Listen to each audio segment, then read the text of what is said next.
duas alianças. A aliança da criação e a aliança do começo. Lembrando que eu estou seguindo um livro chamado, dois livros, Alianças, do Palmer Robertson, e do mesmo autor, Cristo dos Pactos.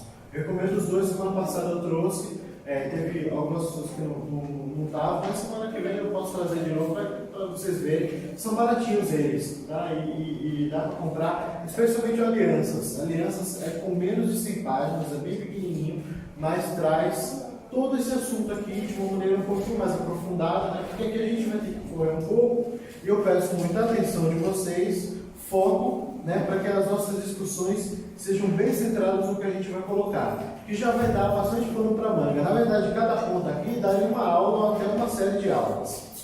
São basicamente duas alianças que a gente vai ver hoje, né? A primeira é que na criação Deus estabeleceu alianças, né? Quando Deus ele cria um homem, uma pessoa, um ser pessoal, né, que é sua imagem e semelhança. Deus é pessoa, irmãos, antes de nós. Então nós somos pessoas, né, somos entes, somos seres por causa dele, porque ele nos criou assim, né, como imagem e semelhança dele, né, completamente nesse sentido, diferente dos outros animais. É verdade que em aspectos físicos, nós, os animais, nós não nos diferenciamos em muitas coisas, mas há uma diferença cabal entre nós e o resto da criação. Nós somos feitos imagem e semelhança do Criador. E isso implica aliança. Por quê? Porque Deus se propõe relacionar com essas criaturas que Ele criou a sua imagem e semelhança, certo? E esse relacionamento é um relacionamento de pacto, é um relacionamento de compromisso, de vida e morte, como a gente viu. E vocês vão ver por quê. Primeiro, com essa aliança que eu estou chamando de aliança da criação, que é como o Robertson chama, né? Como assim? Quando Deus cria, Ele não apenas cria o homem e deixou o homem solto, né? Ele não deu nenhuma regra aos outros animais, certo? Ele não deu nenhuma função, a não ser que eles sigam o seu ciclo biológico que tem que seguir. Mas ao homem Ele deu uma função. Ele deu incumbências, né? Ele deu ordenanças. E nós podemos identificar no Gênesis, por isso que eu pedi no grupo da igreja, que vocês lessem Gênesis de 1 a 3, porque é a base do nosso estudo hoje. E vocês vão perceber uma coisa, que Gênesis de 1 a 3 já tem tudo a respeito de todas as doutrinas bíblicas praticamente.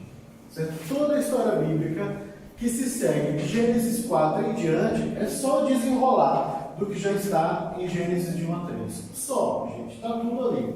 E mais ainda, né, como a gente viu na semana passada, se você extrapolar de Gênesis de 1 a 11, aí é que você tem a história bíblica inteira, do Gênesis ao Apocalipse, em 11 capítulos. A gente vai ver isso de maneira mais explícita, né, semana que vem, quando a gente estudar sobre Noé. Mas o que acontece? Deus dá então 3 ordenanças a esse homem. Essas 3 ordenanças dizem respeito a 3 aspectos da vida humana, que vocês, acho que vão concordar comigo, são 3 aspectos fundamentais, os mais fundamentais. O primeiro é culto, adoração, que é o sábado, a ordenança do sábado. Para muitas pessoas acham que o sábado ele surge a partir da lei mosaica, né? A partir lá de Êxodo 20, do 4º mandamento. Não é.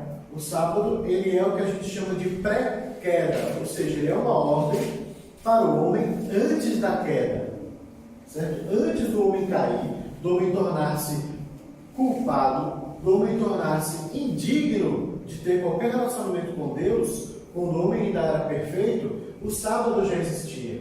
Ou seja, o que é que o sábado significa? É isso que eu quero que vocês entendam. O que significa o sábado? Sábado significa exatamente isso.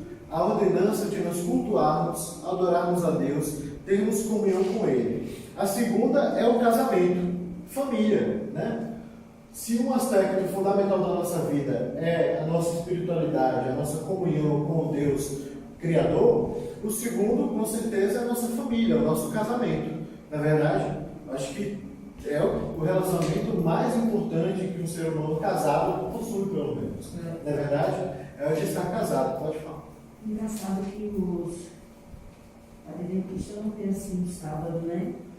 Eles veem como algo muito mais além do que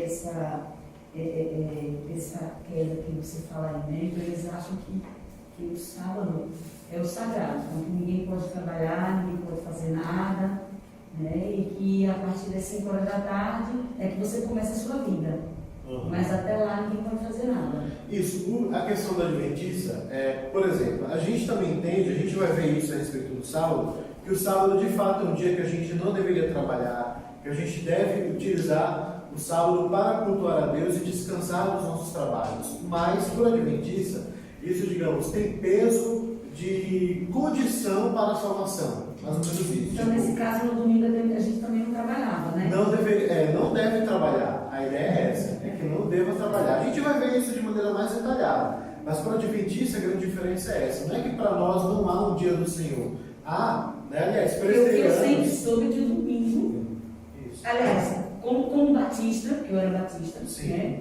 Então, assim, domingo é o seu domingo sagrado, acho que você tinha que Isso, agora sábado, desculpa, que eu estou me referindo a sábado também como um domingo. Eu fiz uma confusão agora. Eu sei que você está falando especificamente do sábado, ontem. Sim. Então, de fato, o adventista, por quê? Porque o adventista eles interpretam a Bíblia de um jeito que aí a gente vai entender exatamente por conta das alianças, e o fato deles não entenderem que Deus se revela por meio de alianças, que a Escritura ela tem unidade, pelo fato deles entenderem a Escritura como um pouco fragmentada, é que faz com que eles, por exemplo, entendam que necessariamente você tem que guardar o sábado, o 7º dia.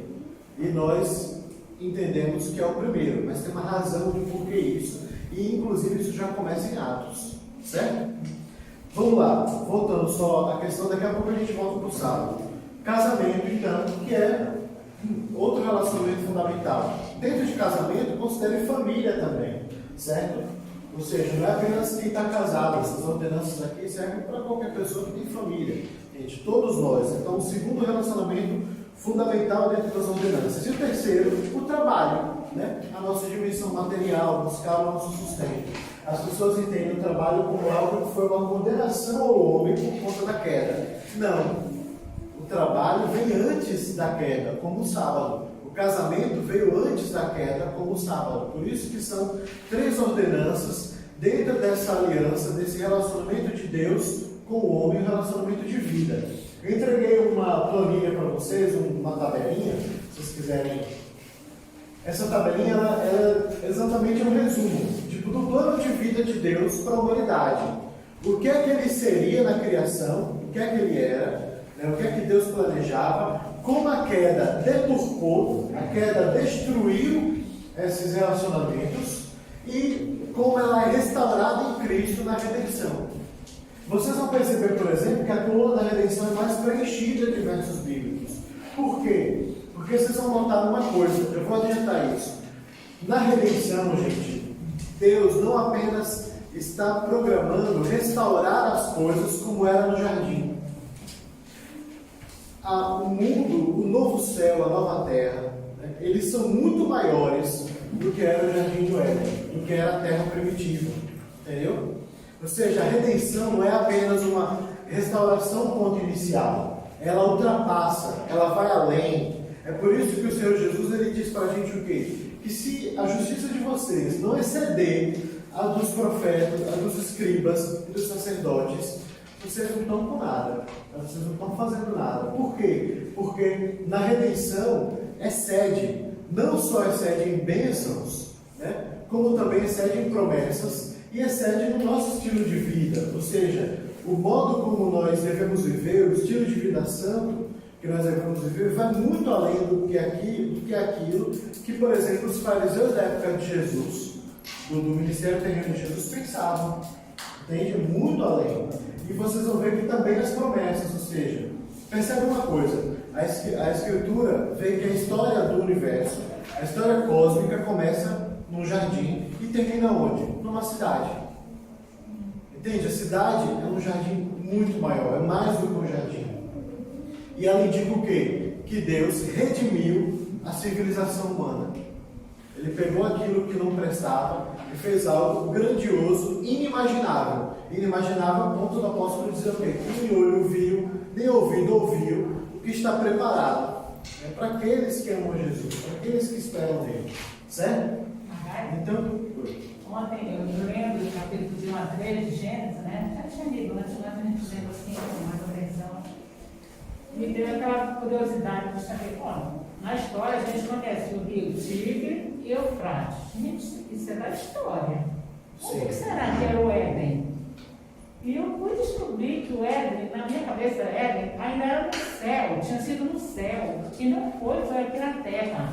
É um espaço aqui na terra, né, que hoje vai lá para o que seria a Mesopotâmia antigamente. Aí eu quero te perguntar, onde é exatamente que fica o Éden? Então, toda a história, Ficou, né? toda a história do Gênesis se passa nesse planeta. Nesse planeta. É nesse planeta, né? É nesse planeta. As coisas estão acontecendo nesse planeta com essa espécie. Né? Comentou, né, que ficava com essa região área. Então, é bem difícil e é bem complicado a gente cravar lugares, né? Cravar nomes. Por quê? Porque os nomes mudam, né? Por exemplo, o Tigre e o Eufrates não mudaram de nome. Sim. Mas os outros rios que são comentados, né? Eles também, eles tipo, a gente não sabe a identificação deles. Entendeu? Então, é bem complicado. Tem gente que estipula que seja ali na região onde hoje fica a Armênia, né? Então, que é no Cáucaso, que é perto, mais ou menos, da nascente do Eufrates, do Tigre. Pode ser que seja ali, pode ser. Mas é bem complicado a gente cravar lugares quando a escritura não digamos, não crava. Por exemplo, tudo bem, Jerusalém é fácil de identificar, né? Tem coisas na escritura que de fato são muito fáceis de identificar. Por exemplo, que coisa curiosa, o mais importante evento da história, esse é fácil de identificar com data e com local, que é a ressurreição e a morte e a ressurreição do Senhor. Esses são plenamente identificáveis em data, local e hora, porque a escritura te dá isso. Ela não dá do nascimento de Jesus, é engraçado, não dá. A gente não tem a menor ideia de quando foi o Natal, né? A gente comemora em dezembro por uma questão simbólica, tradição histórica, mas provavelmente não foi. Mas o mais importante, que é a ressurreição e a morte do Senhor, que são, digamos, os grandes pontos de conflito, os grandes pontos de disputa, a grande disputa sobre veracidade é exatamente sobre essas ocorrências, especialmente sobre a ressurreição. E essas são dados históricos, com data, com testemunha, com local, né? Por isso que o Lucas, escritor de Atos, diz o quê?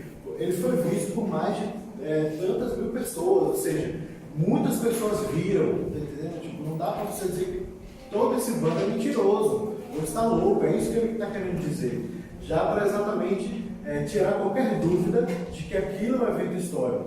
Outras coisas, como data do dilúvio, da criação, onde foi o Éden, onde era a terra de Nod, para onde Caim foi, elas são bem complicadas da gente cravar. Diga. Essa questão de onde era o Éden, né? Deixa eu só ler aqui Gênesis 3, 23 e 24. Na hora que Deus expulsa Adão, ele vai: por isso o Senhor Deus o lançou fora do jardim do Éden, para cultivar a terra da qual havia sido tomado. E depois de lançar fora o homem, Deus colocou querubins a leste do jardim do Éden e uma espada flamejante que se movia em todas as direções para guardar o caminho da árvore da vida. Ou seja, o esconder o Éden, né? E meio que o texto está induzindo a entender que Deus escondeu agora o local do Éden para que o homem não encontrasse o lugar, o caminho para a árvore da vida, que estaria no jardim, né? Porque dessa forma o homem estaria se condenando eternamente, não é? Então é meio que Deus escondeu o Éden ali. A gente sabe a região, mas não consegue encontrar, né? Porque estão protegidos por querubins, por umas espadas flamejantes e tal. Isso, o que foi feito da árvore da vida, o que foi feito da árvore do conhecimento do mal, a gente não sabe, fica como mistério, né? Calvino dizia uma coisa assim: onde a Bíblia cala, eu calo. Tipo, eu não posso ultrapassar. Se a Bíblia não me dá clareza daquilo, nesses detalhes, então eu também fico quietinho. Eu fico ali, no mistério, né? Tipo, deixa que o Senhor, quando Ele quiser, né, se Ele quiser nos revelar na eternidade, Ele revela. É por isso que o apóstolo Paulo, ele nos fala, nos lembra dessa promessa, né, de que quando nós estivermos agora, nós o veremos como Ele é, nós seremos conhecidos de fato como nós somos, ou seja, como que nós de fato nós teremos uma visão completa das coisas, uma visão como Deus vê as coisas. Nós não, nós somos presos ao nosso tempo, né? Ao meu momento. Até a nossa ideia de passado ela é falseável, né? A gente muitas vezes constrói memórias que nunca existiram. Vocês já viram algum tipo de, sei lá, de pesquisa a respeito disso? De como que a gente, por exemplo, cria memórias da infância que não necessariamente foram como a gente imagina que foi, né? Então a gente, mesmo nossa ideia de passado, que é aquilo que a gente viveu, muitas vezes não é exato, né? Quanto mais o futuro que a gente sequer conhece. A gente mal sabe o nosso presente, sabe muito pouco do nosso presente. O Senhor não, o Senhor tem tudo isso, tudo que está acontecendo, meus irmãos, já aconteceu. Digamos, diante do Senhor está tudo acontecendo ao mesmo tempo. Não há diferença, né, de tempo como tem para nós. Eu acho legal porque, tipo assim, é real, é verdade, foi aqui, não foi no céu. É nessa terra. Isso é muito interessante. Por isso que é uma revelação de Deus dentro da história humana. Entendeu? Deus se digna a se revelar a pessoas comuns, como nós. Entendeu? A seres como nós. Inclusive, assim, não sei se eu estou certa, a impressão que eu tenho é que a nova terra também seria aqui. Exatamente. O novo céu e a nova terra, a ideia não é, irmãos, a gente ir morar no céu. A ideia é a gente voltar para morar na terra. É uma ressurreição terrena, uma esperança dessa terra redimida. Entendeu? Não é da gente morar no céu e Deus destruir o planeta, o universo. Gente, a redenção, ela não é apenas do homem, é uma redenção cósmica do universo. Dos asteroides, dos buracos negros, da matéria escura, da antimatéria, do Sol, das outras galáxias e dessa Terra. Certo? Então é de tudo. Tudo foi tocado pelo pecado, como a gente vai ver aqui. O sábado então tem origem criacional, como eu falei, e ele tem dois aspectos. Quando o Senhor fala do sábado, lá em Gênesis 2, 1 a 3, ele diz o quê? Ele diz que ele abençoou e santificou o sábado. Então já daí a gente entende duas coisas a respeito do sábado. A primeira é que ele é bênção. Quando ele diz que abençoou, não é que o sábado é um dia abençoado por si mesmo. É porque ele abençoou o sábado, isso quer dizer, tornei ele bênção para o homem. Lembra quando o Senhor diz a Abraão, seja tu uma bênção, né? Seja você uma bênção, né? Para que ele seja bênção para outras nações. Abraão foi abençoado para abençoar. O sábado ele se torna bênção nesse mesmo sentido. Para quem? Para o homem. Então nós não fomos feitos para guardar o sábado, mas o sábado foi feito para que nós, enquanto seres humanos, pudéssemos desfrutar do descanso de nosso trabalho e, sobretudo, desfrutar da presença de Deus, desfrutar da comunhão com Ele. Ele nos colocou um padrão de que, olha, 6 dias você trabalha, mas lembra de uma coisa, não é o seu esforço. É interessante como, mesmo num período em que o homem era perfeito, o Senhor ele está ensinando para o homem que ele, com toda a potencialidade de um ser perfeito que ele não é Deus. E o sábado, por exemplo, é um sinal disso, de que, olha, tem um dia na semana em que você descansa em mim, né? Você tem comunhão comigo, que é o que? O santificou o sábado, ele tornou o sábado separado de fato, um dia santo, ou seja, separado para que ele fosse utilizado para adorar a Deus, né? Então ele tem esses dois aspectos. Ele foi feito para o homem, como diz Marcos 2,27. O Senhor Jesus, que é o maior intérprete da lei, porque é o autor dela, né? Foi o dedo dele que escreveu a lei, ele que inspirou a Escritura, ele é o tema da Escritura, ele mesmo disse que o sábado foi feito para o homem, né? Mas ele também foi feito para que o homem tenha comunhão com o Deus vivo e verdadeiro. Para isso que o sábado foi criado. Essa era a ideia. Na redenção, ou seja, aí começa como a gente pode começar a entender o sábado hoje.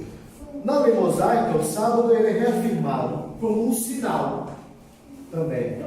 Olha como é a questão de progressão, né? O sábado ele vai ganhar agora mais um significado na lei mosaica. Qual é o significado? Ele agora é um sinal de redenção. para que vocês guardem os sábados, para vocês se lembrarem de que vocês foram escravos do Egito e eu os libertei. Vocês vão guardar o sábado também por causa disso. Agora, antes, a ordem de guardar o sábado era só por causa do padrão da criação, né? 6 dias o Senhor trabalhou, um ele descansou. Nós devemos descansar também. Agora, tem a queda, né? Agora a gente já está, vamos dar um pulo na história, estamos na lei mosaica. E lá na lei de Moisés, quando o Senhor dá a ordem do 4º mandamento, diz que o sábado ele é um sinal, né? Um símbolo da aliança entre Deus e o povo de Israel, quando ele libertou o povo do Egito. Ou seja, ele é uma lembrança também de redenção, não apenas da criação, ele também é uma lembrança da redenção. E aí tem várias leis a respeito do sábado que reforça essa ideia de que ele é dia de descanso. A palavra Shabbat, né, em hebraico, quer dizer descanso, gente, não quer dizer sétimo. Viu, Joel? Tá vendo? Shabbat não quer dizer sétimo. Não, isso eu sei, mas quer dizer descanso. Não, mas só para ter uma ideia de como o adventista talvez esteja um pouco equivocado na forma como ele interpreta. É que eu nunca fui por ele no caso do 7º dia, entendeu? Mas assim, o que eu acho interessante é que eles acham que, pronto, domingo você já pode trabalhar, mas sábado não. Isso. Entendeu? Mas essa questão também de numerar os dias da semana, começou onde? Assim, de saber que o domingo é o primeiro. Porque dependendo da cultura que você tiver, é a segunda ou o primeiro dia. Sim. Então, domingo para mim, na prática, né, como eu começo a trabalhar na segunda, no calendário civil, a segunda acaba sendo, no calendário de comércio, melhor dizer, a segunda comércio, isso é. Né, no calendário de comércio. Mas de fato, o primeiro é isso. Assim, no nosso caso, o nosso calendário vem dos romanos, né? A gente só mudou de nome. Né? Nosso calendário vem dos romanos. Mas, e no caso do português, foi o único que mudou os dias da semana para dias genéricos, né? Sem nome próprio. Né? As outras línguas europeias, todas elas mantiveram os nomes pagãos, né? Para os nomes da semana. O que acontece? Para nós, inclusive, essa questão de sétimo e primeiro tem um pouquinho de significância enquanto cristãos. A gente vai ver por quê exatamente nessa questão do papel da redenção. Mas eu digo assim, pela Bíblia, não dá para saber qual é o primeiro dia, o segundo e o sétimo dia. Então, Né? Não tem como dava para saber qual era o primeiro dia, porque o sétimo dia.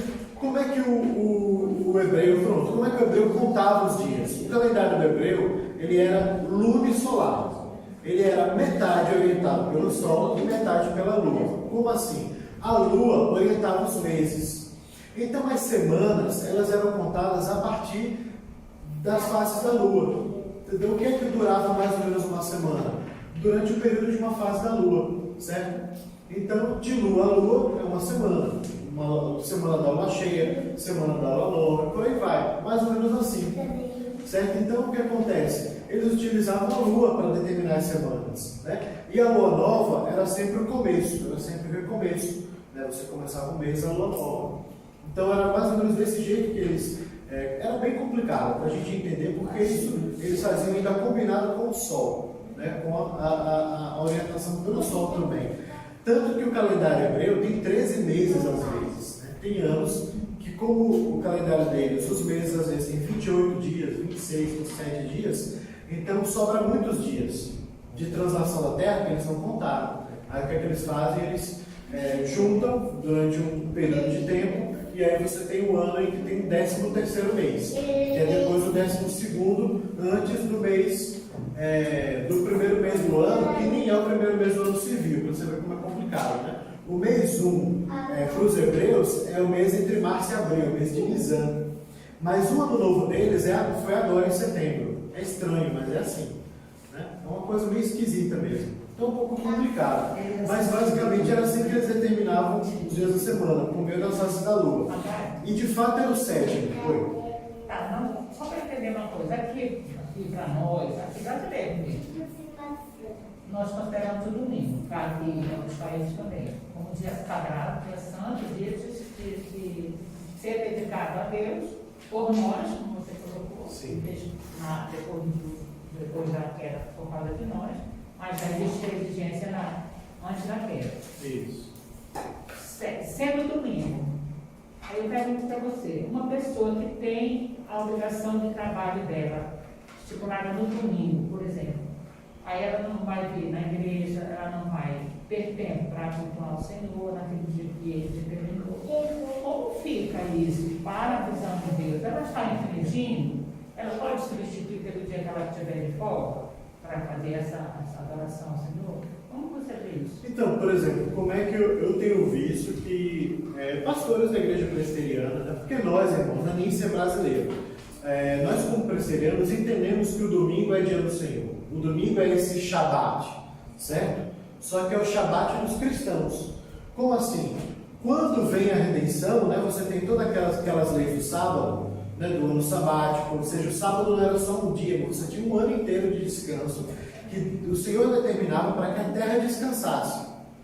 Para que a terra descansasse, eles não plantassem, para que a terra pudesse ter descanso e eles voltassem a plantar. Essa lei era tão séria que ela foi uma das razões pelas quais o Senhor mandou o povo no cativeiro.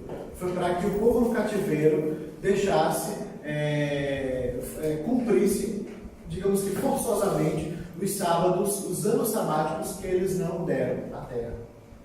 É que interessante, né? Ou seja, na verdade o Senhor também estava fazendo justiça para a terra, para que aquela terra ganhasse o descanso que o povo dele não tinha dado, profanando a lei. Então você tinha todos esses significados: sábado de descanso, sábado de libertação. Lembra do ano do jubileu? Ele é um ano sabático, é o sabático dos sabáticos, né? Depois de 49 anos, um ciclo de 7 anos, 7 anos sabáticos, você tem o 50º, que é o ano do jubileu, o ano em que escravos são libertos, dívidas são perdoadas, para anunciar o quê? O sábado também era um anúncio do quê? Da obra do Messias. Quando o Senhor Jesus, lá em Lucas, ele vai relembrar Isaías 61, quando canta, né? O Espírito do Senhor está sobre mim, né? Para levar o Evangelho aos pobres, libertar os cativos. Entende? Oi? Então, o que acontece com o mundo, né? Quando vê esses vírus bravos, a população dizima toda, né? E a terra descansa, né? Aí eu não sei se... né? Então, é interessante, né? Quando você vê essas coisas que acontecem, como teve, né? Alguns episódios, né? Alguns anos, como se o mundo, como a terra eles gritassem, né? Com descanso de tudo, até mesmo pela degradação do homem, né? Então, o Senhor mesmo diz que a terra geme, né? Sim. Pela nossa redenção. A terra espera, o cosmos espera pela nossa redenção, a esperança deles também. E aí vem a nova aliança. Na nova aliança, o sábado também tem um papel escatológico. O papel de quê? De lembrar o fim dos tempos. Quando em Hebreus, por exemplo, nos fala que ainda falta um descanso para o povo de Deus. O que é que ele quer dizer? Ainda falta um descanso. Esse descanso é exatamente quando o Senhor Jesus vier e consumar o seu plano, terminar. E aí nós estaremos completamente livres de todas as nossas fadigas. Da onde vem? Dos nossos pecados, as fadigas dos nossos pecados, a prisão da morte, né? A gente estará livre das doenças, livre da tristeza, né? Livre do choro. A gente vai estar liberto completamente. Esse dia do Senhor, o dia do Senhor, né? Lembra que como a gente chama o domingo? Domingo, dia do Senhor. E há um dia do Senhor com D maiúsculo, ao qual cada domingo, domingo após domingo, está apontando, dizendo: olha, esse dia que você está separado para ir em comunhão, estar com os irmãos adorando a Deus, é um prenúncio do que virá.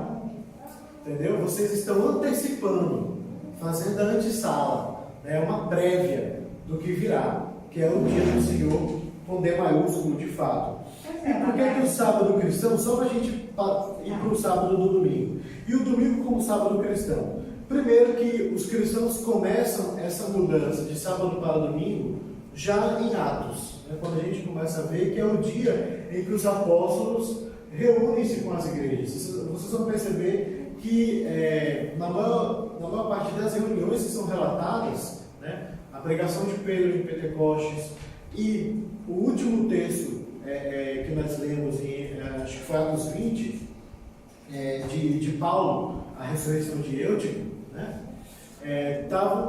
Eles estavam todos pregando em dia de domingo, porque era o dia de costume, de reunião da igreja.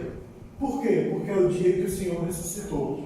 Por que então o cristão guarda o domingo? Porque há uma mudança Olha só, o princípio, pensem sempre uma coisa, o princípio está lá na criação, é o mesmo, nunca mudou. É o dia que o Senhor abençoou, Ele abençoou para que você descanse. É o dia que o Senhor santificou, Ele separou esse dia para que você o adore.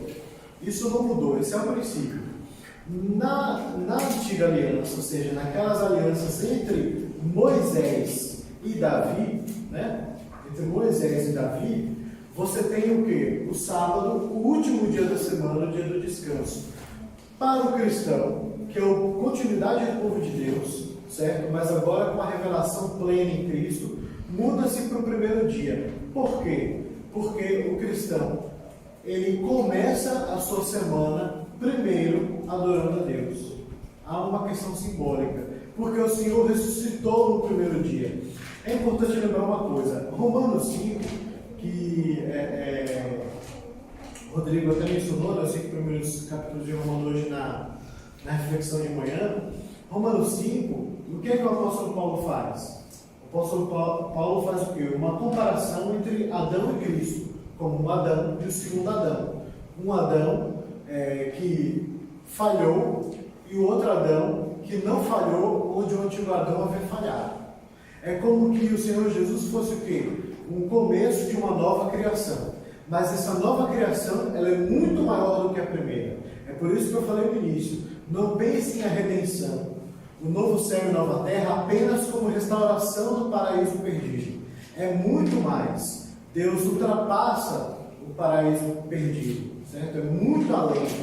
Nem olho viu, nem ouvido ouviu. Aquilo que foi experimentado no paraíso perdido, olhos viram, ouvidos ouviram, certo? Adão, Eva e seus descendentes. Mas o que está preparado para aqueles que amam a Deus no final é muito maior do que aquilo. Então entenda que em Cristo Deus refaz as coisas. Nós somos o quê? Novas criaturas. Em Cristo somos novas criaturas. Esse termo nova criatura, ele está remetendo a quem? Ao Gênesis. Está dizendo, olha, em Cristo, Gênesis recomeçou. Só que não é um mero recomeço de voltar tudo e ser exatamente como era. Não é uma restauração. É mais que uma restauração. É uma transformação. Você pega o prédio velho, não apenas deixa ele do jeito como ele era quando ele era novinho em folha. Você transforma ele numa coisa completamente nova, né? Então é isso que o Senhor Jesus faz. Ele faz novas todas as coisas, né? Somos novas criaturas. E enquanto novas criaturas, os aspectos das alianças, eles se modificam porque eles cumpriram o seu papel de sombra até ali em Cristo. Em Cristo não há mais necessidade dele ser sombra. Perceba uma coisa, veja se não tem lógica. 6 dias o povo trabalhava, no 7º eles descansavam, como memória da redenção que eles obtiveram e como prenúncio do quê? Da libertação que viria do Messias que haveria de vir. Nós estamos num período da história em que o Messias já veio. Então o sábado se desloca para o primeiro dia. Percebe? Por quê? Porque nós já começamos louvando a Deus pela promessa que nós já recebemos. Pelo Cristo que já veio. Ele não vai vir, ele já veio. Então já começa a semana adorando. Os primeiros cristãos... Eu digo assim, não tem como saber, né? Que o primeiro dia da semana é o domingo. Tem como saber? Não, tem. Ele é o domingo, né? Tipo... Não vou Assim, pensar Na depende do Bíblia, calendário em Marcos seu. 16, Bruna fala que passado, no dia da ressurreição de Jesus, fala que passado o sábado, Maria Madalena, Maria Mãe de Tiago e Salomé compraram óleos aromáticos. Aí fala que bem cedo, no primeiro dia da semana, nascendo do sol, foram ao túmulo. Qual é esse? Marcos 16.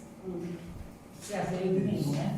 Isso, fala que o primeiro dia já tinha passado o sábado, o próximo era domingo, aí chama de primeiro dia da Nos semana. hebreus, viu, Bruno? Os hebreus eles não davam nome para os outros dias da semana. Então o 7º dia continua sendo Sendo sábado. sábado. Continua, exatamente. Então, e o fato de Deus ter dito que era para descansar no 7º dia? Isso Então, ele muda na nova aliança, mas o princípio, que é isso que é importante, por isso que eu falei, sábado quer dizer descanso, certo? E lembra de uma coisa, o que está na criação, na redenção, é muito maior. Por quê? Porque na criação você não tem revelação ainda completa, certo? A ordem criacional, por isso que eu dei a tabelinha. Na ordem da criação, era aquele o plano, né, de você descansar no sétimo dia. Foi o dia que o Senhor abençoou e santificou para que você descansasse. Só que o homem cai, certo? Quando ele cai, ele destrói qualquer possibilidade de comunhão com Deus, que era um dos motivos do sábado, e mesmo a ideia de descanso, porque o próprio povo de Deus vai profanar o sábado várias vezes. Os outros povos também nem tinham sábado, eles não guardavam o Senhor. Fala, Bruno. Eu acho que, Bruna, talvez não seja isso, Bruna, mas eu estou achando a dúvida é aquela questão do tipo de calendário, né? Não, ficou claro aqui quando ela falou. O primeiro dia da semana é o domingo. Agora, onde é que tem na Bíblia que, porque Deus fala que o dia do descanso no Gênesis é o sétimo dia da semana, que é o sábado. Não que sábado seja sábado, é o descanso, mas é no sétimo dia. E o sétimo dia da semana, pela Bíblia, é o sábado. É o sábado, né? sim. Então, assim, onde é que tem na Bíblia essa mudança? Então, a mudança ela não ocorre de uma maneira. É como, por exemplo, como é que a gente identifica a questão do batismo e da circuncisão, certo? Batismo e circuncisão são a mesma coisa do ponto de vista de alianças. Vocês sabem disso, né? Que quando uma pessoa é batizada, é como que ela fosse circuncidada. Mas não há nenhum versículo na Bíblia que diz assim: olha, a partir de agora vocês não vão circuncidar mais, só vão batizar. Não tem nenhum versículo explícito que dá essa ordenança. Isso é uma coisa que Você dá essa doutrina está espalhada dentro de todo o Novo Testamento. De que maneira? Por exemplo, nas cartas do apóstolo Paulo, quando ele mesmo diz que o batismo é a circuncisão do coração, né? E nós, quando fomos batizados, é como que nós morrêssemos com Cristo. Está também no próprio livro de Atos, em toda aquela discussão a respeito da circuncisão para os gentios, quando o próprio apóstolo Pedro ele vai dizer que não precisa, porque eles receberam o Espírito Santo, eles já foram batizados, né? Ou seja, não há necessidade que os gentios obedeçam às leis mosaicas para serem cristãos. Por quê? Porque a circuncisão de Moisés significava o quê? Entrar no povo que tinha aliança com Deus. O batismo significava a mesma coisa. Então, se o gentio era batizado, ele não precisava ser circuncidado, porque não era importante ele se tornar um judeu, era importante ele se tornar alguém que era do povo que Cristo comprou. E Cristo não comprou apenas judeus. Essa é uma realidade com a qual os apóstolos ali estavam começando a lidar, né, com aquela questão. Então, o que acontece? Com o sábado e o domingo é a mesma coisa. Essa mudança ela é uma mudança que ela é gradual e ela não está apenas em um aspecto, em uma passagem da Escritura, mas ela começa nisso. Ela começa no dia da Páscoa, da ressurreição, ela começa nos testemunhos de Atos, pelo fato da igreja se reunir nos domingos, no primeiro dia da semana, para o partir do pão, né? E aí onde a gente define. E pelo próprio testemunho da história. Como assim? A gente sabe que há outros documentos históricos que inclusive corroboram, né? Eles reforçam a veracidade da Escritura, tanto do primeiro século quanto dos séculos seguintes. E qual era o costume cristão do primeiro século? Era de se reunirem no dia de domingo e fazerem ali o seu culto a Deus, fazerem o partir do pão, que é a ceia. Onde que a ceia, né, ela está dizendo explicitamente que ela fica no lugar da Páscoa? Não, está implícito hoje na ceia que o Senhor faz com seus discípulos. Mas o Senhor Jesus ali ele não está dizendo de maneira categórica para eles pararem de comer a Páscoa dos judeus, certo? Os apóstolos, vocês vão perceber isso lendo Atos, com bastante atenção, que eles vão manter todos os costumes judaicos. Certo? Todos os costumes absolutamente normal dentro lá de Jerusalém. Eles não vão mudar em nada. Certo? Por quê? Porque, inclusive, eles tinham noção de que a promessa já havia vindo. Mas era muito por uma questão de testemunho também. A gente vai ver isso, acho que, não sei se o pastor já pregou, ele vai pregar a respeito da ida de Paulo a Jerusalém. Acho que ele já pregou, não já pregou? Essa questão do sábado o que acontece? É como o Bruno falou, assim, não tem na Bíblia, pelo menos eu não lembro, que é o domingo. Você explicou mais ou menos. Mas o que eu acho interessante é que muitos cristãos, eles falam muito dos adventistas porque guardam o sábado. Independente do que os adventistas acreditam, eles realmente guardam o sábado. Eles não trabalham, eles cultuam a Deus da forma deles. E aí a minha dúvida é, e muitos cristãos no domingo vêm para a igreja, mas não guardam o domingo, como os adventistas fazem, por exemplo. Entendeu? E assim, a minha pergunta é o sábado ou o domingo, o que está sendo colocado não é guardar um dia específico para esse culto, não que a gente nem cultuar por muitos dias homens, se você é cristão, sua vida tem que ser um culto diário, independente de igreja, independente de comunidade. Mas na minha cabeça não é isso que ele quer dizer, que a Bíblia quer dizer, que você separa um dia. Ou é o cristão presbiteriano e todos os outros, os metodistas, os batistas, separaram o domingo, escolheram o domingo como esse dia, entendeu? Ou será que de fato não, de direito até, os adventistas também têm o direito de guardar o sábado? Isso não deve ser visto pelo cristão como algo, ai meu Deus, sábado. Mas então, por que os adventistas são considerados seita, por exemplo, pela igreja presbiteriana, certo? Não é por causa do sábado. Isso é curioso. O problema deles com o sábado não é por conta do dia de guarda.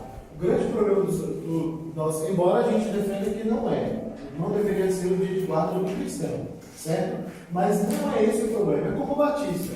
O batista batiza por imersão. Eu, como presbiteriano, entendo que ele talvez esteja um pouco equivocado. Mas isso é um problema, faz o batista herege de jeito nenhum.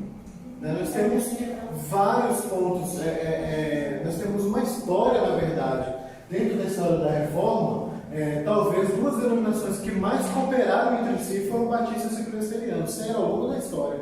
Muitas vezes, muitas sociedades missionárias foram fundadas por batistas e presbiterianos juntos. Normal isso. Então a gente não é impedido de caminhar juntos, sentar à mesa da comunhão, porque um batiza por imersão, outro não, ou porque eles, erroneamente, não batizam suas crianças, certo? Mesmo isso ainda não faz deles hereges. O problema com os adventistas é o fato deles terem, digamos que, inspiração à parte da Escritura, né? Eles têm, por exemplo, profetiza, né, que não está na Bíblia, né, que é o caso da Ellen White. Isso faz os adventistas heréticos. Outra coisa que faz o adventista herege é a ideia de que Jesus Cristo pagou os pecados a Satanás. É bem esdrúxulo essa doutrina. Uma doutrina que eles defendem. E nós não entendemos que é assim, que é meio absurdo, né? Cristo pagou a nossa culpa dos nossos pecados a Deus. No fundo é Ele mesmo, né? Não é Satanás. Então o que acontece? Isso é que faz deles, digamos que, seita, né? Não é o problema do sábado em si. Se fosse apenas a questão, por exemplo, os cristãos do primeiro século, os que eram judeus, continuavam guardando o sábado. E guardando o sábado no dia de sábado, né? Isso mesmo. Continuavam guardando o sábado no dia de sábado e guardavam o sábado no dia de domingo. Como assim? Eles guardavam o Shabat no sábado, indo para o templo, e no domingo eles estavam com a igreja, reunidas, às vezes no pátio do próprio templo, ou nas casas de alguém, quando havia perseguição. Né? Você não podia se reunir publicamente. Então o que acontece? Diga. Deixa eu só falar uma coisa. Eu queria falar naquela hora que eu fiz a pergunta para o a gente, essa questão do Shabat, né, de guardar o sábado do Senhor, ela não está presa no tempo. O que eu quero dizer é o seguinte: ao longo de toda a história da Terra, existem vários tipos de calendário. Não é? Então, o homem, com a sabedoria que Deus deu a sabedoria ao homem de como contar o tempo. Não é? E essas convenções de como contar o tempo, elas mudaram ao longo de vários anos. Né? Hoje a gente adota um sistema que é chamado de Gregoriano-Juliano. Não é? Mas isso é uma convenção que a gente tem. Os judeus não têm isso, os chineses não são assim, os neozelandeses são de outra forma. Não é? Mas o que, em média, se estabeleceu como contar o tempo, até porque naquela época não existia relógio, não é? Tudo ficou muito baseado pelos astros, né? Pelo tempo que se levava, e aí eles estabeleceram minutos, segundos e horas para que se compôsse o tempo em que a Lua fazia a volta em torno da Terra, o tempo em que a Terra girava em torno de si mesma. Então, os cientistas estabeleceram um sistema de contar, não é? De contar o tempo. Agora, existem as proporcionalidades bíblicas, não é? Que envolvem 7 períodos de 7, não é? Que foram os 6 dias da criação e o 7º descanso. E a própria lei mosaica começa a pegar essa proporcionalidade de 7, não é? E estabelecer 7 anos, né, para colheitas, né? O 7 vezes 7 anos, que dá 49, e o outro jubileu. Então, essas coisas, essas proporcionalidades que a gente pega na Bíblia, também se incorporou no nosso calendário, como semanas. E aí a gente começou a bater muito com a palavra Shabbat e sétimo, né? Porque o sétimo dia passou a ser chamado pelo mesmo nome do Shabbat, né? Isso já veio do judeu. E é por isso que às vezes a gente faz essa confusão, não é? Com o dia do descanso e discute muito se é sábado ou se é domingo, porque a gente às vezes tenta prender isso ao tempo, né? À temporalidade. Mas é importante a gente entender que realmente é um dia de descanso e que hoje a nossa convenção presbiteriana adota o domingo, não é? É a nossa. Por quê? E aí a gente explica o porquê se adota o domingo. Eu acho que é o que o Magari está tentando explicar, que em Atos, não é? Os primeiros cristãos faziam essa adoração no domingo. E nós, como presbiterianos, né, por convenção, adotamos isso. Assim como a gente também adotou a proporcionalidade de 10%. Não é? Uma coisa interessante sobre essa questão de tempo é a questão do Shabat, né? Voltando à questão da guarda do Shabat. Vamos chamar assim, tá? Não confundir com o sábado. O judeu cristão, olha que curioso, o judeu cristão, ou seja, aqueles judeus que haviam sido convertidos, né, lá em Atos, eles guardavam o Shabat no sábado e guardavam no domingo. Mas os gentios só guardavam no domingo. Deu para perceber? Só guardavam no domingo. Não há nenhum registro de costume entre os cristãos que não eram judeus de guarda, né, de dia de culto, de dia que eles descansavam para estarem reunidos enquanto igreja para partir o pão, em dia de sábado. O Shabat deles era no domingo. Então o que acontece? O que é que não muda então? Porque a gente pode pensar, então mudou, né? Não, mas é essa questão de teologia da aliança, por exemplo, que eu quero que fique inculcada na nossa mente. É uma questão de princípios. Lembra que eu falei, foi até uma pergunta de Bruna, por que as coisas meio que mudam? Parece que as coisas eram de um jeito na época de Moisés e simplesmente mudam depois de Jesus. Por quê? E de fato parece que fica meio perdido. Mas não muda o princípio. Os princípios permanecem os mesmos. Exatamente os mesmos, não mudou nada. Ou seja, o princípio de que é um dia de descanso e de que é um dia de culto permanece igual. Aí, de fato, devemos guardar o dia. Isso, devemos guardar. A discussão do sábado e do domingo, a igreja presbiteriana e as outras vezes escolheram o domingo, mas poderia ser outro dia, entendeu? Eu falei da adventista porque é a adventista que guarda, sabe que é um ser, não é considerado igreja. Mas, assim, para que as pessoas, na minha cabeça, pelo menos, estou falando que eu entendo, que eu já li, que assim há uma loucura muito grande, às vezes, na cabeça de muitos cristãos, de que ele aprende uma coisa e aquilo se torna uma verdade absoluta, e qualquer outra igreja que faça algo diferente daquilo, entendeu? Não deve ser validade. Foi mais ou menos isso que eu queria dizer.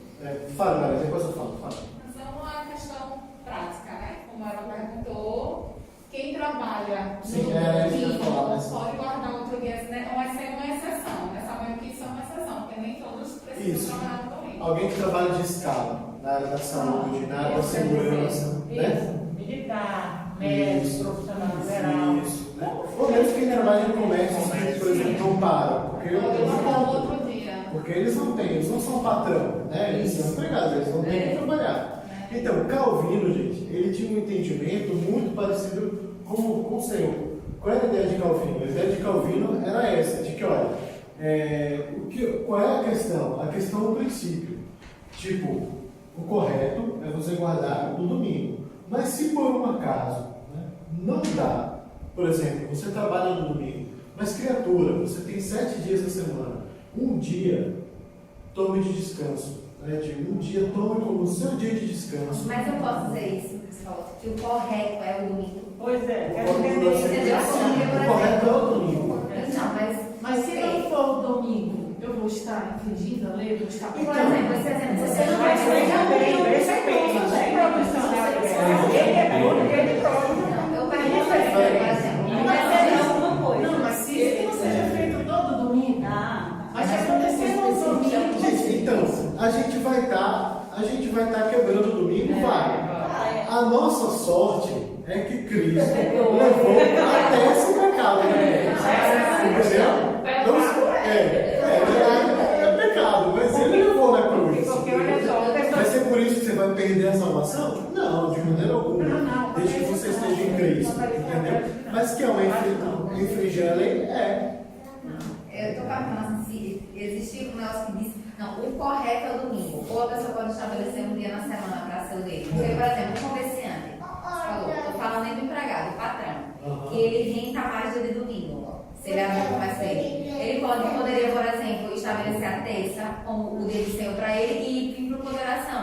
E fazer o culto dele na terça. Então, Por que isso seria pecado? Então, por que isso é pecado? Isso é um aspecto muito interessante que o Bruno está falando. Sabe por quê?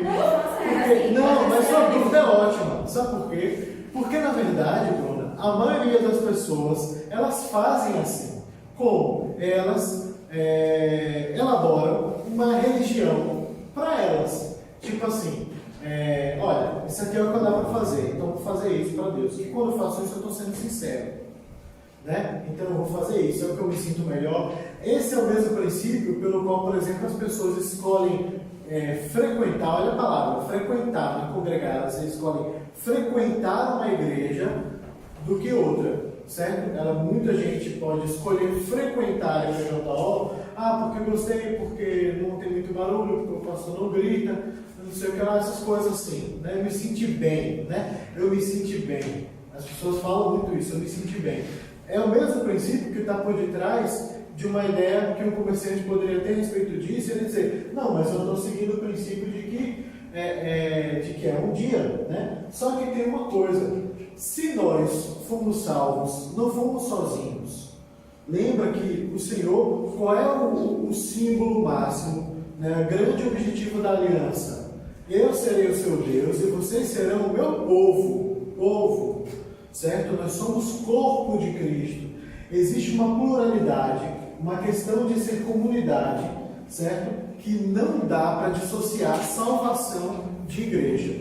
A gente erroneamente, por conta da Igreja Católica falar isso, a gente meio que pegou ojeriza, né? Por conta dos católicos dizendo que ela é a igreja verdadeira, essas coisas. Mas uma coisa que é verdade é de que fora da igreja não há salvação. Ninguém é salvo sem ter a mãe, sem ter a igreja como mãe. Ninguém tem Deus como pai sem ter a igreja como mãe. Tem o convívio, né? Percebe? Então, o que é que isso quer dizer? Eu estou falando isso a respeito de uma denominação, como a igreja católica, a igreja presbiteriana? Não. Mas é de que você tem que fazer parte do povo de Deus. E o povo de Deus, ele se reúne fisicamente. Então, por exemplo, se eu sou um comerciante, eu não sou um médico, eu não sou um enfermeiro, eu não sou um frentista, não sou um policial, eu não tenho obrigação, né? Não me obrigam, por força das circunstâncias, a trabalhar no domingo. Eu tenho a opção de ir no domingo, né? Mesmo que eu ganhe menos, eu fique menos rico, mas é o dia que eu posso desfrutar, é a questão de desfrutar, certo? De estar com o povo do Senhor congregando e andando a Ele. Não, por isso que eu dei o exemplo da terça, do oração. Não, mas então, só que o culto de oração, ele não é o domingo, né? Eu dei um exemplo, Por exemplo, no culto de oração, não, nós temos estudo, não temos sermão. No culto de oração, nós não oramos especificamente pelos nossos pecados. Nós não temos o prazer de lermos um salmo em adoração a Deus. Tudo isso que faz parte da liturgia, gente, não é para cumprir espaço entre um cântico e o sermão. Tem um sentido de ser. Entendeu? Tipo, tem uma razão, né? De você estar com Ou seja, tem uma lei. existe uma Tem lei. um cumprimento. Agora a questão mas a gente está no meio da graça. Congregar, com os Isso. irmãos, entendeu? Eu não poderia dizer, assim, ao meu ver, eu não poderia dizer que essa pessoa estaria em pecado se ela estabelecesse a terça como o dia do Senhor. Eu poderia dizer que ela estava pecando. Aí que tá, mas por que ele está pecando? Mas ela não está deixando de cumprir. Assim, Não, essa está porque a motivação dele é da salvação Pra dele. ele, pessoal, É essa questão. O cristianismo, gente, o cristianismo é isso que eu vou estar a dizer. O cristianismo, ele é uma religião comunitária, não é individualista. A salvação individual, mas a vivência, entendeu, da espiritualidade cristã. Você é um cristão, é um discípulo. Não existe discípulo sem estar dentro de uma comunidade de discípulos, sem ter pastores sobre a vida dele. Não existe. Não tem como ele, por exemplo, fazer, tipo, que legitimidade ele tem dele definir qual é a base, entendeu? Não tem. Mas também não tem base para dizer que não, entendeu? Tem Por exemplo, base. a igreja, por exemplo, eu não sei se estou errado, mas aí o conselho da igreja não disciplinaria uma pessoa que escolhesse estabelecer a terça do Senhor. Jamais. Eu nunca vi isso na minha vida. Então, e eu não sei se tem base bíblica para ela fazer isso. Mas tem, porque Mas exatamente. rapidinho, se você passar algum tempo sem se congregar com a igreja, Na terça, No eu falo domingo, não, se você não estabelecer. participar, se você não estiver participando da comunhão da igreja, Sim, por isso que eu falei do sim, coração. um motivo de disciplina. Mas Chega esse pessoal da Se a igreja não está fazendo isso, é outra Eu coisa. não estou dizendo de você deixar as coisas, é um mandamento você congregar, é um mandamento. Eu estou falando de se reunir numa terça com moderação, ou se a igreja tiver um outro culto na quinta, você ir na quinta, é isso que eu estou Só falando. que mesmo assim a igreja ela é falta de disciplina. Por exemplo, o culto no domingo, por exemplo, é o único culto em que nós partimos o pão. Uma pessoa que só vem às terças nunca vai sentar à mesa da comunhão. Nunca. Porque ele nunca vai estar lá. Sim, mas Entendeu? isso é Outra outra coisa coisa. Mas isso não é uma outra coisa, isso é a coisa. Porque, por exemplo, o fato de ser no domingo, uma vez ao mês, é uma coisa que realmente da igreja presbiteriana. Não, de ser uma vez ao mês, sim, mas que é no domingo, isso é da igreja cristã, desde Atos até hoje, sempre foi. Quando era feito. Sempre foi no domingo. Então o que Mas acontece? entenda, que você vai saber mais que eu. Tem coisas que são mandamentos e tem coisas que a gente tira da história, da narrativa bíblica, mas que não é mandamento. Mas a gente vê eles fazendo no domingo, mas não é mandado fazer Não, no mas domingo. o mandamento é essa questão de princípio. Uma coisa imperativa. Então, mas o imperativo está para o princípio, certo? Só que o princípio ele implica muito mais coisas. Quando, por exemplo, um comerciante ele pensa assim, ele está pensando de maneira legalista. Sabe por quê? Porque ele está pensando em, bem, Deus vai se agradar que eu tirei um dia. No dia que ele vier me reclamar, eu vou dizer, mas eu tirei a terça para ver que tem culto na terça lá. Então não me venha dizer que eu quebrei. Entendeu? Só que aí o que acontece? Como é que Deus veio? Deus veio com o nosso coração. Ou seja, existe um problema, é por isso que no Evangelho não é apenas uma questão de cumprir a letra morta da lei. Mas é uma questão muito mais profunda. Tipo, não é apenas eu entender que eu tenho que vir aos domingos à igreja porque Deus manda. Tipo, eu tenho que vir aos domingos à igreja porque eu faço parte desse povo. Porque eu preciso estar em comunhão com Deus. E Deus é um Deus comunitário, gente. Isso é uma coisa que a gente não pode dissociar. Certo? Não pode dissociar. Deus formou um povo. também está sendo egoísta, né? Não está. Ele não está colocando Então, Deus a motivação está sendo dentro dele. Por quê? Porque ele está sendo legalista, porque quando ele pensa assim, ele pensa apenas em cumprir uma fria morta da lei. Qual é a fria morta da lei? Eu estou cumprindo o dia do descanso. Mas não é apenas isso. É o dia do descanso, é o dia que você desfruta de ser parte do povo de Deus, É o dia que você antecipa as promessas. Está vendo quantas coisas estão atreladas ao domingo, no caso? Ao dia do Senhor? Por que ele tem que ser comunitário? Porque é o dia, por exemplo, que se encoraja de você fazer visitas, né? De você fazer coisas a esse respeito. Como o Senhor diz, é lícito fazer o bem no dia de sábado. Ou seja, é lícito fazer o bem no dia de descanso. Em outras palavras, se você quer se desgastar no domingo, ótimo, se desgaste por outras pessoas. Por quê? Porque você antecipa a promessa, você está vivendo de acordo com um cidadão do reino dos céus. Entendeu? O domingo, então, tem essa função escatológica que, por exemplo, um comerciante pensando assim, nunca iria experimentar. E isso também é importante. Não é apenas o cumprir a lei, né? Por exemplo, não me basta, olha só como o Evangelho é, não me basta nunca me deitar com uma outra mulher. O Evangelho me exige o quê? Que eu nunca pense impuramente numa outra mulher que não seja minha esposa. Percebeu o nível? Do mesmo jeito é o domingo. Não me basta apenas vir à igreja, mas eu tenho que vir com a motivação correta, entendendo todas as coisas que estão por detrás daquilo que significa estarmos juntos. Entendeu? Então, muito mais profundo, digamos assim, né? Claro, vamos tentar ver se a gente, pelo menos, termina a primeira parte. Casamento. Casamento vai dar uma outra discussão. Mas não é assim que a gente discutiu semana passada, né? É uma unidade santa, sagrada, você já sabe de tudo isso, gente. É uma unidade permanente. O Vitor, que não está aqui, né? Acho que ele está com os pais, né? Está com os pais, né? O Vitor falou daquela questão ali, insistindo, né? Mas e a união, serem uma só carne? Pronto. Eu lembrei dele aqui, que a resposta era ele. Que o Paulo Robertson, ele lembra o seguinte, que a relação sexual não é apenas o único momento no qual marido e mulher são uma só carne. Ele é um símbolo físico. Como o sábado, né, era o símbolo físico da aliança de Deus com o povo que ele tinha libertado do Egito, né? Como o pão e o vinho é o símbolo físico do sacrifício de Cristo por nós, da aliança de Cristo conosco. O sexo é um símbolo físico da aliança entre o marido e a mulher, mas eles são uma só carne apenas nos seus relacionamentos afetivos? Claro que não. Eles são uma só carne na Escritura o tempo inteiro. Eles são uma unidade. São sempre tomados como uma unidade, certo? Essa ideia de se formar um só, de fato, é uma união permanente por toda a vida, enquanto, até que um dos dois venha a morrer. Padrão criacional. E aí são os padrões que a gente já conhece, apenas dois. Poligamia, gente, foi tolerada, mas a poligamia é sempre negativa na Escritura.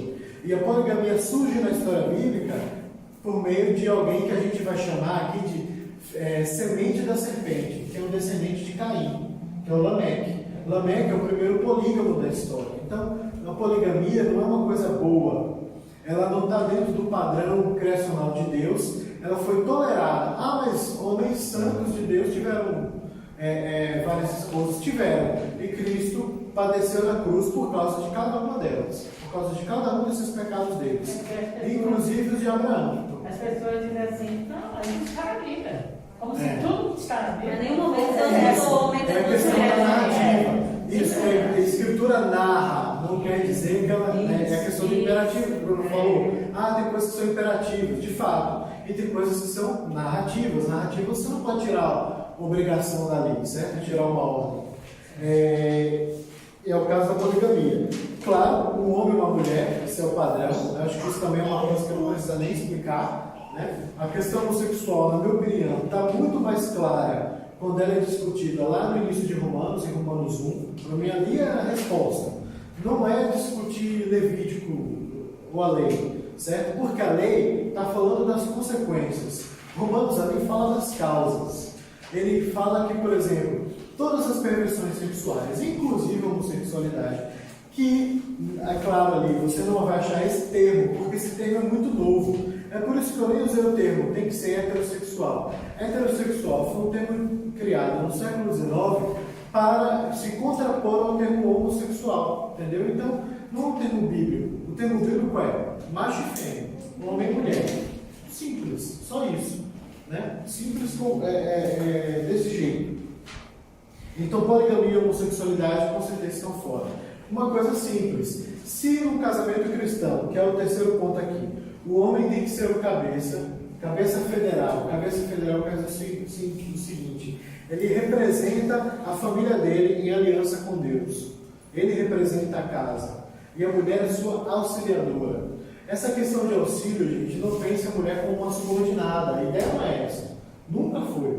A ideia é que ela auxilia o marido na sua liderança.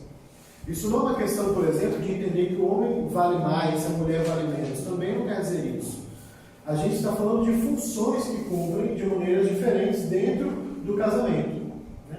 Talvez o melhor exemplo histórico seja a gente olhar para as biografias de puritanos, porque os puritanos, os casamentos puritanos, eles eram muito inspirados nessa noção de casamento bíblico, criacional. O homem é o cabeça, a mulher é a sua auxiliadora, que está ali junto, entendeu? Andando, caminhando, auxiliando ele na liderança. Em que tipo de liderança aqui? Lembra que o homem foi posto para guardar e cultivar o jardim, né? E a mulher devia auxiliá-lo nisso. A mulher era a sua auxiliadora. Ou seja, no sentido geral, a ordem de guarda e de cultivo do jardim, ela era para a espécie humana como um todo. Ela era para o homem e para a mulher, correto? Quando Deus diz, domine o homem sobre os peixes, sobre os animais, sobre a natureza, Ele está dizendo isso para a raça humana.